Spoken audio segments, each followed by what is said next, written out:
Hi, all of you. So we are on 20th part of MCQ, where we are going to cover another 20 important MCQ, starting from question number 381 to 400. तो शुरुआत करेंगे यहाँ पे question number 381 से if you are new on the channel do like share and subscribe. So जितने भी important video आएंगे जो आपके इंपॉर्टेंट एमसीक्यू और टॉपिक रिलेटेड और एनी इंपॉर्टेंट नोटिफिकेशन आप तक वो सही तरीके से पहुंचे। शुरुआत करते हैं आपकी आज की क्लास बिल्कुल तेज रफ्तार के साथ। Starting from question number 381, find the odd man out when it comes to sanctioning of loan to a customer। जब कस्टमर को हम लोन देते हैं तो इसमें से कौन सा जो वर्ड है वो यूज में नहीं आ सकता है। Starting from option number A is borrowing, borrowing is right. Customer लेता है तो उसे बोरोइंग करते हैं। लैंडिंग, बैंक देती है तो lending. Advance deposit and advance the part of bank. उसके बाद जो एक्सटेंडिंग क्रेडिट है ये भी सही है, लेकिन ये जो प्रोक्यूरमेंट है ना, जो इसका मतलब होता है कि हम कुछ चीज़ें अचीव करते हैं, we achieve something with having some difficulty, that is called procuring. तो this is not the part of banking and finance और lending activity. So this is odd man out, that is option number D for question number 381 will be the right answer. Question number 382, SBI day is observe on. तो SBI day मतलब establishment of SBI पूछा जा रहा है। जो आपकी तीन bank थी, starting from bank of Bengal, bank of Bombay, bank of Madras, जिसका एस्टेब्लिशमेंट हमने 1806, 1840 और 1843 में रिस्पेक्टिव किया था। और इन्हीं तीनों बैंकों को मर्ज करने के बाद हमने ईयर 1921 में एक नए बैंक का एस्टेब्लिशमेंट किया। नाम था इंपीरियल बैंक ऑफ इंडिया। और यही वो इंपीरियल बैंक ऑफ इंडिया थी जो हमने रीनेम कर दिया भारत के सबसे बड़ी पब्लिक सेक्टर बैंक के रूप में ऑन 1 जुलाई 1955 को। तो यही आपसे डेट पूछा जा रहा है कि कब हम एसबीआई डे मनाते हैं, that is on 1 July. Option number D is correct. यहाँ पे ऑप्शन मतलब आंसर नहीं लिखा हुआ है, but you have to consider option D is correct, which is establishment date of State Bank of India. Next, What do you mean by RIDF? देखिए RIDF का पहले तो फुल फॉर्म आप जान लें कि क्या होता है RIDF का फुल फॉर्म, क्योंकि यही फुल फॉर्म आपसे पूछा गया है। बाद में मैं थोड़ी सी कंसेप्ट भी यहाँ पे इंक्लूड कर दूंगा। RIDF is basically stand for ruler, तो रूलर तो सही है, रूलर। उसके बाद इंफ्रास्ट्रक्चर, उसके बाद डेवलपमेंट और फंड। तो यहाँ पे जो वर्ड है वो रूलर भी आएंगे, इंफ्रास्ट्रक्चर भी आएगा, डेवलपमेंट भी आएगा और फंड भी आएगा। तो ये चार का कॉम्बिनेशन जिस ऑप्शन में दिखेगा वो हमारा सही आंसर होगा। तो रूलर, इंफ्रास्ट्रक्चर होना चाहिए, इंडिया नहीं होना चाहिए, option A is incorrect. Infrastructure होना चाहिए, इनोवेटिव नहीं होना चाहिए, option C is incorrect. Infrastructure होना चाहिए, इंडस्ट्रियल नहीं होना चाहिए, option D is incorrect. So option number B में रूलर, इंफ्रास्ट्रक्चर, डेवलपमेंट फंड दिख रहा है। ये बेसिकली एक ऐसा फंड है और आप ये कह सकते हैं एक फिनेंशियल मैकेनिज्म है जिसमें आपकी जो फिनेंशियल असिस्टेंस है बेसिकली स्टेट गवर्नमेंट को प्रोवाइड किया जाता है फॉर रूरल डेवलपमेंट, चाहे वो रोड हो, ब्रिज हो, है ना, इरिगेशन हो, तो उनके लिए फंड प्रोवाइड किया था। और इस फंड को देने में सबसे जो बड़ी भूमिका होती है वो उस बैंक की होती है जिस बैंक का एस्टैब्लिशमेंट हमने शिवरामन कमेटी के रिकमेंडेशन पे आपके 1982 में एस्टैब्लिशमेंट किया, नाम दिया NABARD, NABARD, national bank of agriculture rural development. क्योंकि जो देखिए जो भी PSL की लैंडिंग होती है, that is called priority sector lending. हर एक बैंकों को 40% अपने टोटल एडवांस का PSL में लैंड करना होता है। अगर वो बैंक किसी कारण से इस टारगेट को फुलफिल नहीं कर पाती है तो उन्हें RIDF में फंड कंट्रीब्यूट करना पड़ता है। तो RIDF rural infrastructure development fund है। ये फंड आपके नाबार्ड के द्वारा स्टेट गवर्नमेंट को सपोर्ट के लिए दिया जाता है। This is what RIDF। तो RIDF का फुल फॉर्म के आधार पे आपकी option number B is correct for question number 383। Question number 384.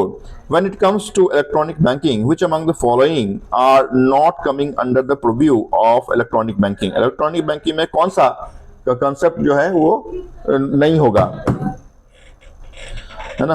Option है डेबिट कार्ड, तो debit card is part of electronic banking. Credit card yes. Mobile banking तो electronic banking के पार्ट है ही। Internet banking is also correct. However जो locker है वो electronic banking, digital banking का पार्ट नहीं है। ये तो फिजिकल हम जाके बैंक में आपसे क्या लेते हैं, तो लॉकर की फैसिलिटी अवेल करते हैं और उसके एवरेज में हम रेंट पे करते हैं as per the size, small, medium और लार्ज। तो option number D that is locker is not the part of digital banking preview. तो option number D is right.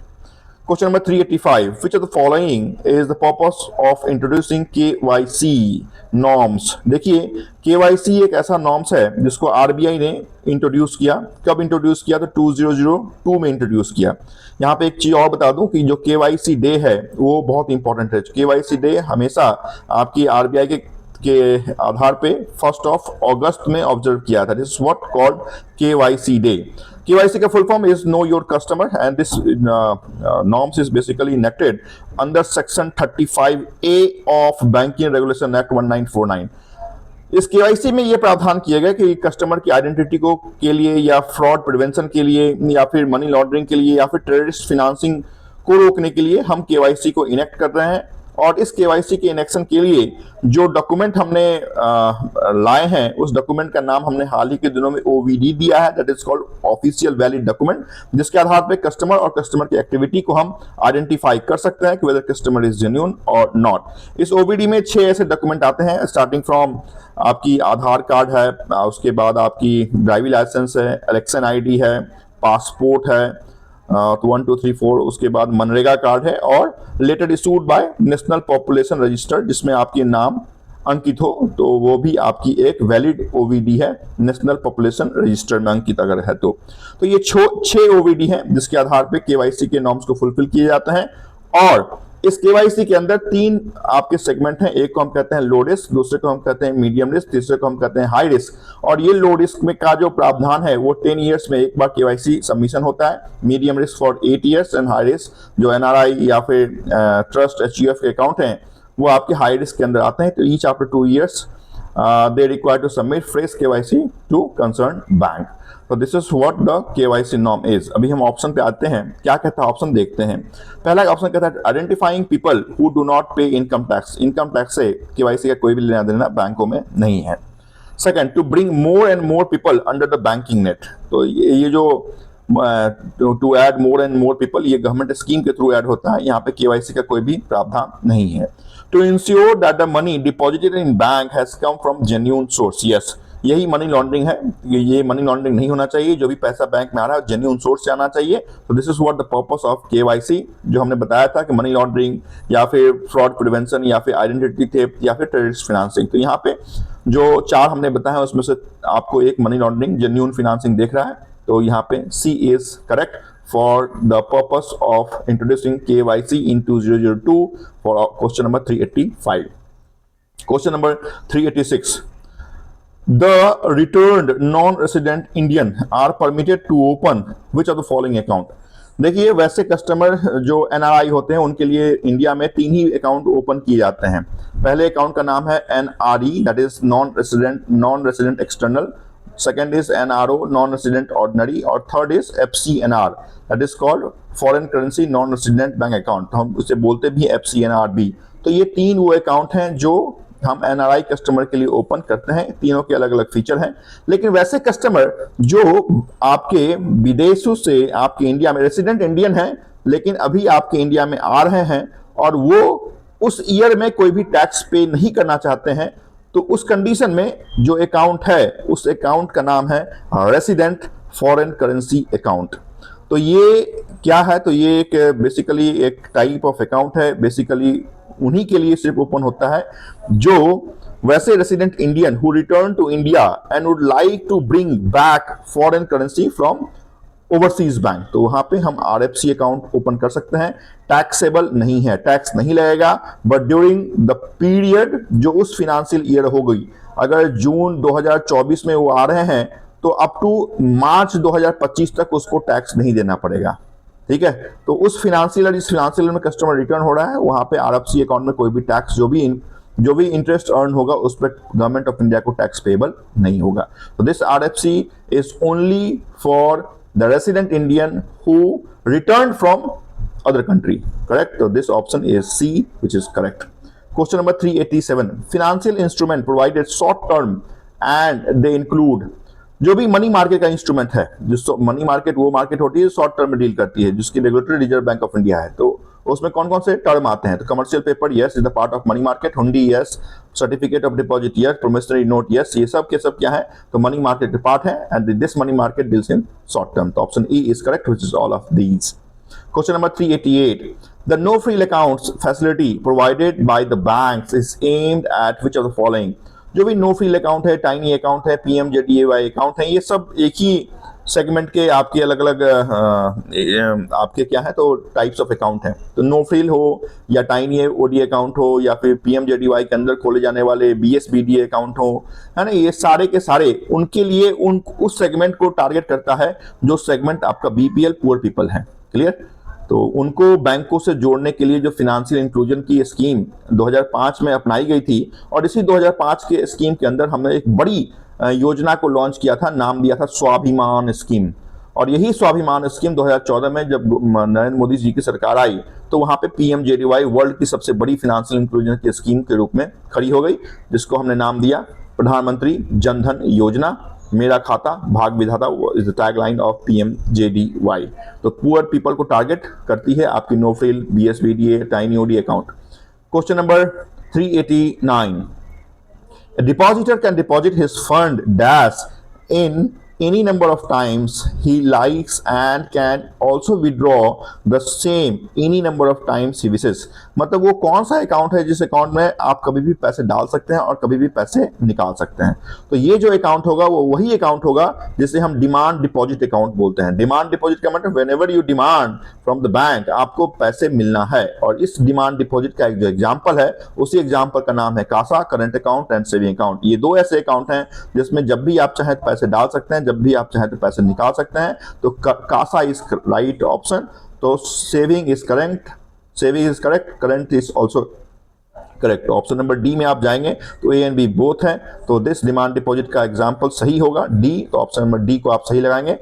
RD and FD are example of time deposit, जहां पे time frame निश्चित है, उससे पहले आप विड्रॉ करेंगे तो आपके साथ पेनल्टी कट कर दी जाएगी।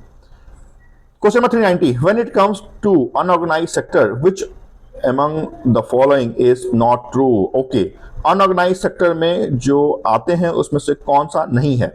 तो इंडिजिनस बैंकर अनऑर्गेनाइज सेक्टर का पार्ट है, मनी लेंडर सूदखोर ऑर्गेनाइज सेक्टर का पार्ट है, चीट फंड जो स्टेट गवर्नमेंट ऑर्गेनाइज सेक्टर का पार्ट है, निधीज ये भी ऑर्गेनाइज सेक्टर का पार्ट है। ये चारों क्या है तो ऑर्गेनाइज सेक्टर के पार्ट हैं। कोऑपरेटिव बैंक हो गया या कोई भी nationalise bank, private bank, foreign bank, ये सब के सब क्या है तो आपके ऑर्गेनाइज सेक्टर का पार्ट है। These all are the part of unorganise sector. तो यहाँ पे ऑड मैन आउट पूछा गया था, go with cooperative bank.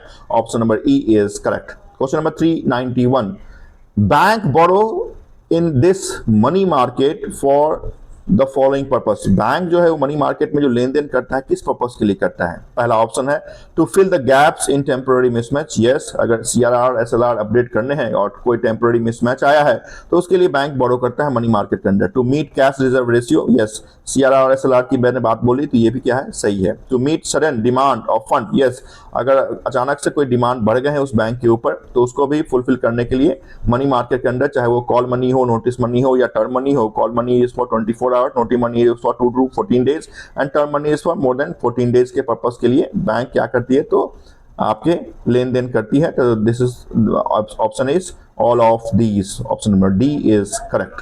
Question number 392, the deposit insurance credit guarantee corporation of India. देखिए ये बहुत अच्छा क्वेश्चन है। बोला जा रहा है DICGC, ये शॉर्ट फॉर्म है, deposit insurance credit guarantee corporation of India. इसका जो इंफॉर्मेशन है वो हमने 1 जनवरी 1962 में किया और जो इनेक्ट हमने कर दिया वो 15 जुलाई 1978 में हमने इनेक्ट। जैसे भारतीय संविधान को हमने बनाया कभी और लागू हमने 1950 में किया था, है ना। बनाने में जो भी 2 साल 11 महीने 18 दिन का वक्त लगा था, तो बनाना और इनेक्शन करना दोनों में अंतर होती है। तो यहाँ पे जब DICGC को आप देखेंगे तो मैक्सिमम जगहों पे आप 15 जुलाई 1978 ही देखेंगे, which is also correct. This is what the inaction period of DICGC। However जो ये फॉर्म हुआ था वो 1 जनवरी 1962 में हुआ था। तो यहाँ पे थोड़ा सा अंतर बना के चलिएगा तो आपके कभी भी आंसर गलत नहीं होंगे। DICGC बेसिकली एक ऐसी subsidiary of reserve bank of India है जो आपके बैंकों को, जो भी शेड्यूल्ड कमर्शियल बैंक हैं, उनको 5 लाख रुपए तक का इंश्योरेंस प्रोवाइड करती है इन केस ऑफ इंसॉल्वेंसी। तो ये बहुत इंपॉर्टेंट है DICGC। तो ऑप्शन यहाँ पे जो आपको दिया गया है जनवरी 1, 1962, option number C is correct. Question number 393, according to RBI guideline the term bulk deposit उस अमाउंट से शुरू होता है जिसका अमाउंट मिनिमम 1 करोड़ होता है। तो this option is correct. 1 crore and above consider as bulk deposit as per RBI guideline. तो ऑप्शन ए के साथ आप जाएंगे। Question number 394, A dash debit card is issued by bank to. Debit card किसे issue किया जाता है?